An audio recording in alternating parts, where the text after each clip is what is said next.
presidente, y aquí a los miembros de la Fuerza Pública y a los ministros presentes.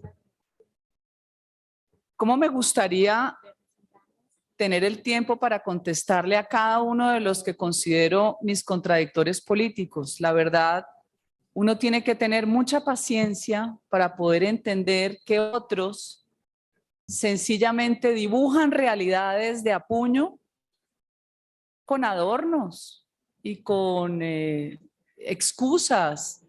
Bueno, creando unos contextos que terminan, como siempre, rotulando a la fuerza pública como el eje del mal y facilitando esa fórmula que han usado siempre de romantizar la violencia que ha vivido Colombia, que ha sido inicialmente, a lo largo de su historia, sí, una violencia donde ha habido responsabilidad de élites políticas y de la élite de las FARC. Pero ese no es el tema aquí. Si vamos a hablar de control territorial, con la excusa de reforma agraria, si vamos a hablar de cantidad de hectáreas, bueno, las FARC han llegado a tener más de 500.000 hectáreas.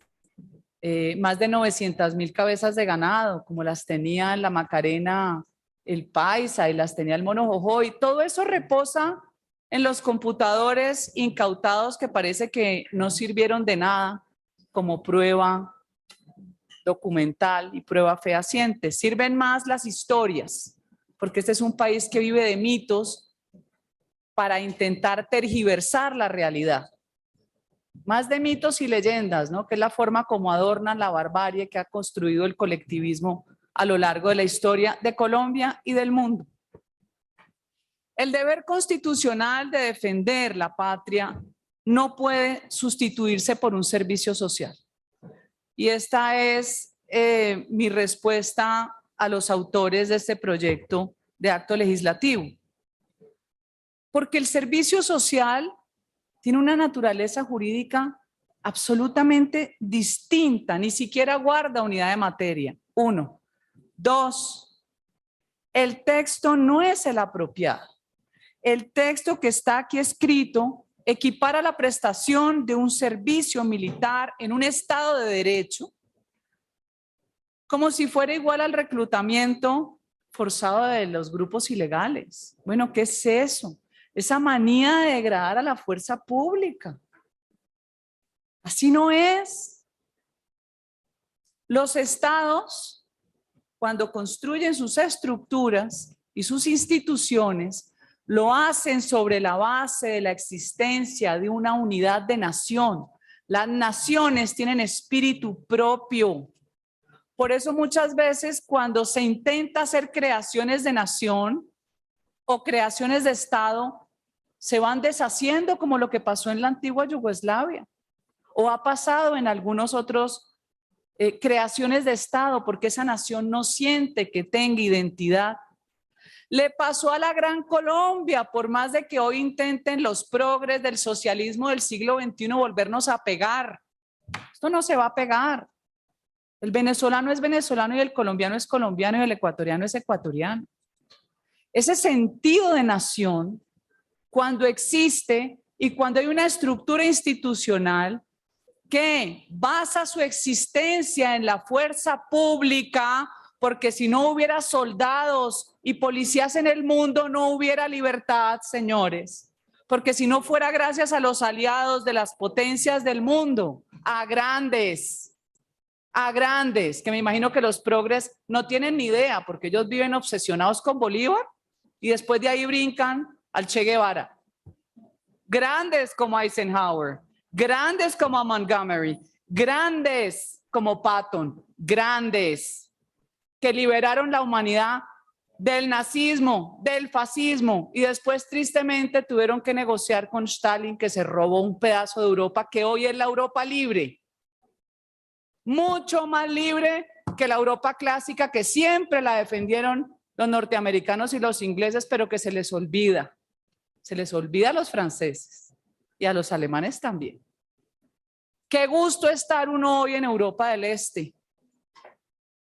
Qué gusto saber que Ucrania es Ucrania hoy porque es el único país que conservó su fuerza pública y su ejército, sus fuerzas militares grandes. Ese ha sido el miedo de Polonia siempre, porque Polonia siempre le han mochado un pedazo, o el ejército ruso o los nazis, a lo largo de la historia, desde la Primera Guerra a la Segunda.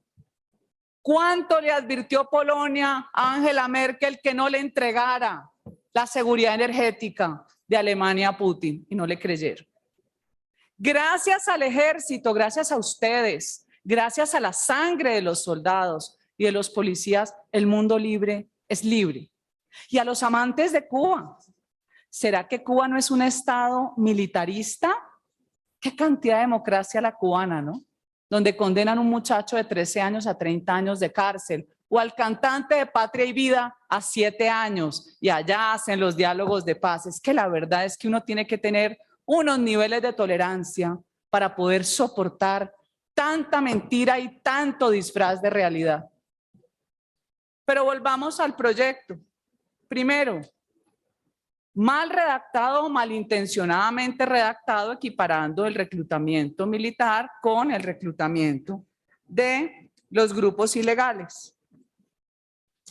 Resulta que a los progres no les gustan los deberes porque este es el universo de los deseos convertidos en derechos. Entonces, pobrecitos todos los que presten el servicio militar, les va a causar un trauma psicológico y psiquiátrico. Así es como se han encargado de deformar lo que debería ser el honor de patria, el honor de una bandera, el honor de un símbolo. No, todo hay que torcer, o la bandera al revés, hay que cambiar el himno nacional. Lo interesante de esto es que ustedes están hastiando al mundo, hastiándolo. En España se hastiaron de los progres, poco a poco. En Suecia, tan liberal, tan amigo de las FARC poniéndoles embajadores, se hastiaron.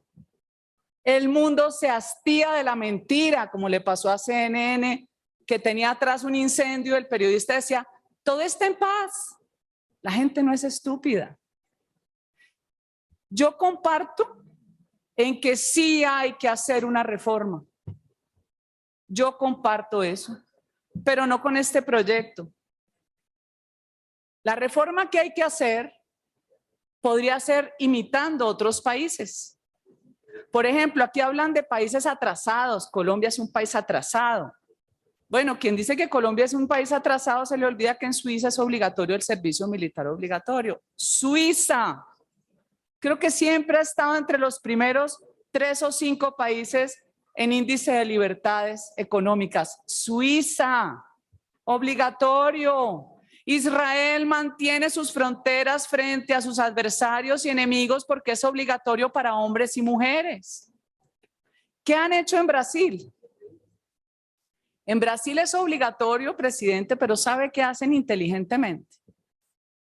La gran mayoría queda eximido porque el ejército brasilero es tan robusto que no necesita incorporar más gente. La mayoría, todos van obligatorios, pero eximen al porcentaje más alto, quedan menos. ¿Por qué también esa manía de quien es indígena o afrodescendiente? ¿Por qué esa manía de ser los voceros de su comunidad como si fueran un colectivo que no pensara? ¿Será que todos los indígenas piensan igual y los negros piensan igual? Pues no. La gran mayoría de miembros, incluso de fuerzas militares, son de raza negra y sienten orgullo. Yo he conocido montones que me piden a mí que quieren ingresar y una buena parte de indígenas que sienten orgullo de nación. A pesar de todas esas doctrinas identitarias promovidas por los progres, dizque con la excusa de la inclusión, que lo único que han hecho es exacerbar el odio. Yo nunca había visto tanto odio por parte de una minoría dentro de una mayoría negra. Nunca había visto tanto odio acordándose de la deuda histórica. Yo nunca había habido tanto odio por parte de miembros de etnias indígenas donde les parece la berraquera tumbar a Belalcázar. No, pues, bravo. La deuda histórica, no, aquí no hay deudas históricas. La humanidad es de conquistados y conquistadores, porque al paso que vamos no vamos a tener con qué pagar la deuda histórica. Y no va a haber tierra solamente para los que creen que es que hay que rendirle un homenaje a la Pachamama y que 1 millón de hectáreas no les sirven porque son improductivas.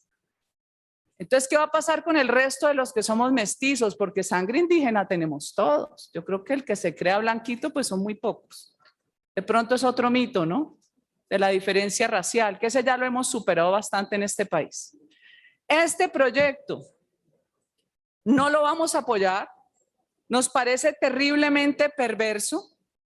Creemos que sí se tiene que modificar y se debería modificar donde hubiera una obligatoriedad que terminara únicamente incorporando lo que se requiriera con incentivos para que sea de gusto, para que el muchacho o la joven sienta no solo su deseo de patria, su honor, honrar a su patria, sino que tenga un rédito económico o un rédito que le sirva para cualquier privilegio como lo tienen, por ejemplo, las fuerzas militares de Estados Unidos.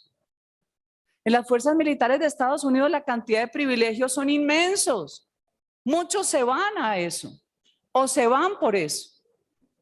¿Por qué no existe aquí? ¿Por qué no existe ese privilegio para el muchacho o la joven que desee prestar un servicio? Yo sí creo en que puede haber, no con esa progresividad que ustedes plantean, porque ahí está dejando usted a un Estado que todavía está buscando sobrevivir, porque yo no creo, como lo dice un senador aquí, que es que no está el mismo desafío de la guerra. Yo sí creo que el desafío sigue igual. Lo que pasa es que la guerra ya no es rural, la guerra es urbana.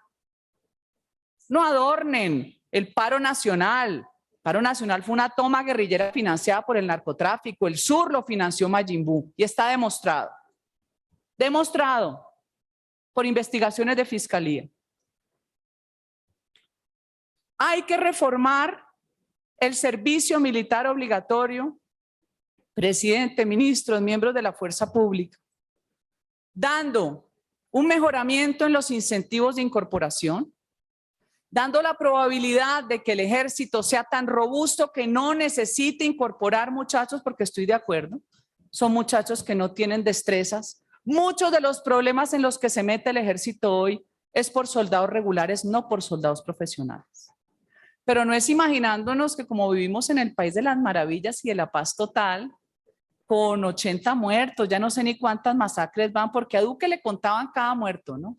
A Petro, no, ya no está el SOS, ni el senador famoso de las novelas, todos los días recriminando, no. Pero mientras haya 300.000 hectáreas de coca y mientras ustedes, miembros del gobierno, insistan en replegar la fuerza pública, este país se les va a incendiar. Y no es mi deseo, porque contrario a lo que muchos piensen, yo sí quisiera que la gente no sufriera, porque el que sufre siempre es el más pobre.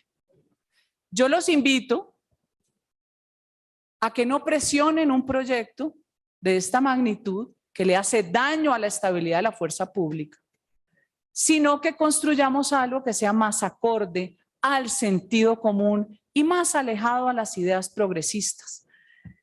A los que les fascina la protesta, ¿no? Y entonces incendiar y quemar y les parece que ese es el libre desarrollo de la personalidad, vaya, protesten en Ginebra, Suiza. Los invito. Solo pueden protestar en un parque y usted pone un pie fuera del parque y lo meten preso.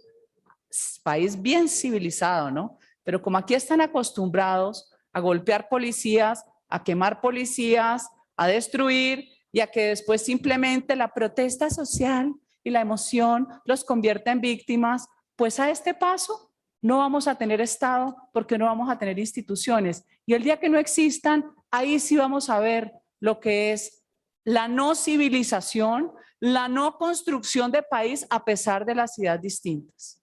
Esa es mi invitación. Muchas gracias, senadora.